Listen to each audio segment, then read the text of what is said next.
விளக்கே ஸ்ரீதேவி பொன்மணியே அந்தி விளக்கே அலங்கார நாயகியே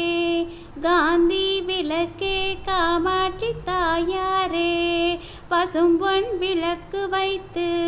பஞ்சு திரி போட்டு குளம் போல் எண்ணெய் விட்டு கோலம்